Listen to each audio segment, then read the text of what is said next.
নতুন মা হয়েছেন কিন্তু বুঝতে পারছেন না কি কিনবেন শিশুর জন্য। মাত্র 1 মিনিটে জেনে নিন সবচেয়ে দরকারি 5টি জিনিস। Diaper Pampers hook.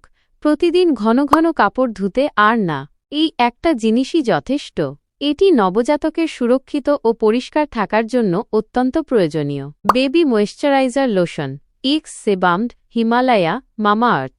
শিশুর কোমল ত্বকে যেন না পড়ে র্যাশ, এই জিনিসটা দিতেই হবে। ত্বকের আর্দ্রতা বজায় রাখতে ও শুষ্কতা দূর করতে ব্যবহৃত হয়। মাইল্ড বেবি ওয়াশ শ্যাম্পু, এক্স জনসন্স, মামাআর্থ, অ্যাভিনো হুক। নবজাতকের জন্য এমন কিছু ব্যবহার করো যা চোখে জল আনে না। সফট ফর্মুলা, বেবি মশারি মশা, নেট মশার কামড়ে যেন না হয় অসুখ। শিশুর ঘুম হোক নিশ্চিন্তে। নবজাতকের ঘুমের সময় মশা থেকে সুরক্ষা দিতে সাহায্য করে।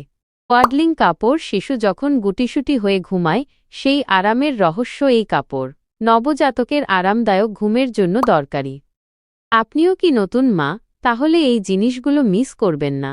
আর এমন দরকারি ভিডিও পেতে আমাদের চ্যানেলটি এখনই সাবস্ক্রাইব করুন।